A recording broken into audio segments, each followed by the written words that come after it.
Fuel for champions. Rahul Gandhi हो या सोनिया गांधी, दोनों की ही दिक्कतें कम होने का नाम नहीं ले रही। नेशनल हेराल्ड अखबार से जुड़ी मनी लॉन्ड्रिंग के मामले में जांच कर रही प्रवर्तन निदेशालय ने आज कांग्रेस अध्यक्ष सोनिया गांधी को तलब कर लिया, जिसके बाद कांग्रेसियों का गुस्सा फूट पड़ा। पूरे देश में कांग्रेसियों ने प्रदर्शन शुरू कर दिया और हर तरफ अफरा तफरी का माहौल हो गया। लेकिन ऐसे में सवाल ये उठता है कि आखिर ये नेशनल हेराल्ड मामला है क्या। तो चलिए आज हम आपको नेशनल हेराल्ड की पूरी हकीकत बताते हैं।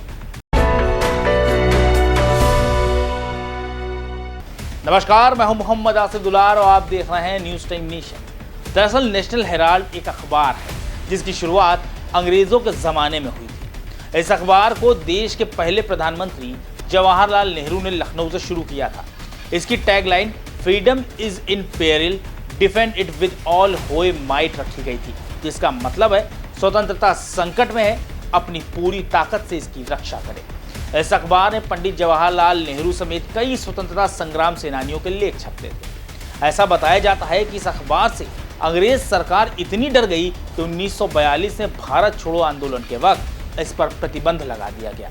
मौजूदा वक्त में नेशनल हेराल्ड के दफ्तर में 15 से ज्यादा कर्मचारी काम करते हैं। देश के बड़े अखबार दैनिक जागरण की वेबसाइट पर छपी खबर के मुताबिक अगर इसके इतिहास की बात करें तो 20 नवंबर 1937 को एसोसिएटेड जर्नल लिमिटेड यानी एजीएल की स्थापना के साथ इस कंपनी को रजिस्टर्ड कराया गया।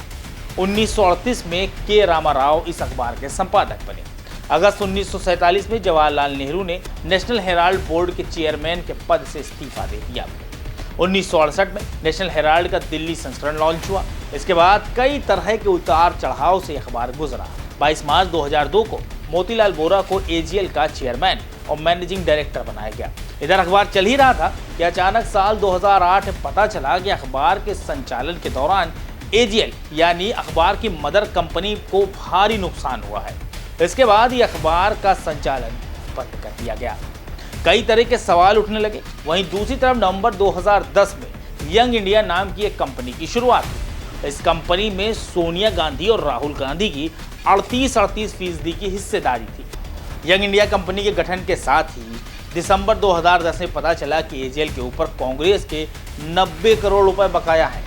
26 फरवरी 2011 के रोज कांग्रेस ने एजीएल की 90 करोड़ रुपए की देनदारियों को अपने जिम्मे ले लिया, यानी कांग्रेस ने इसे 90 करोड़ का लोन दे दिया, जिसके एवज में यंग इंडिया लिमिटेड ने 90 करोड़ रुपए की वसूली के अधिकार को प्राप्त करने के लिए एजीएल को मात्र 50 लाख रुपए का भुगतान किया और इसी के साथ यंग इंडिया कंपनी ने इस 50 लाख के बदले पूरे कर्ज को माफ कर दिया और एजीएल पर यंग इंडिया कंपनी का नियंत्रण हो गया। अब यह मामला कागजों के गलियारे में चल ही रहा था कि अचानक 1 नवंबर 2012 के रोज बीजेपी नेता सुब्रमण्यम स्वामी ने दिल्ली की एक अदालत में शिकायत दर्ज कराते हुए आरोप लगाया कि सोनिया गांधी और राहुल गांधी ने निजी कंपनी यंग इंडिया के जरिए एजीएल का अधिग्रहण कर धोखाधड़ी की है।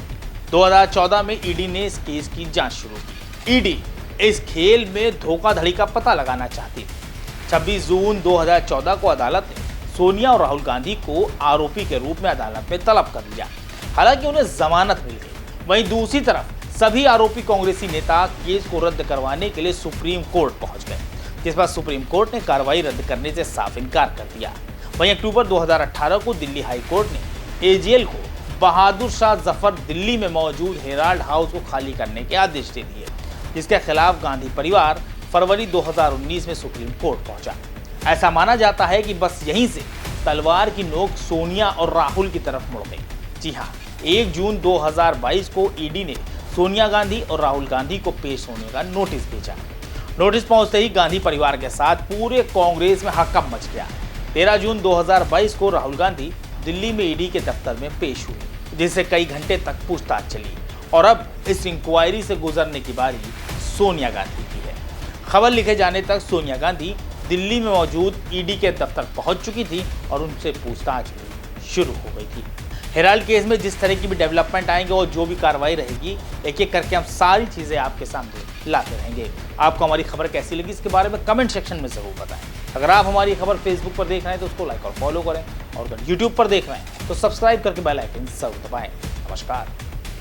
Muscle mom, purity, potential and perfection fuel for champions. Subscribe करें आपका अपना चैनल न्यूज टाइम नेशन और हर खबर सबसे पहले पाने के लिए बेल आइकॉन जरूर दबाएं। और हाँ, खबरें पसंद आ जाएं तो लाइक और शेयर करना ना भूलें।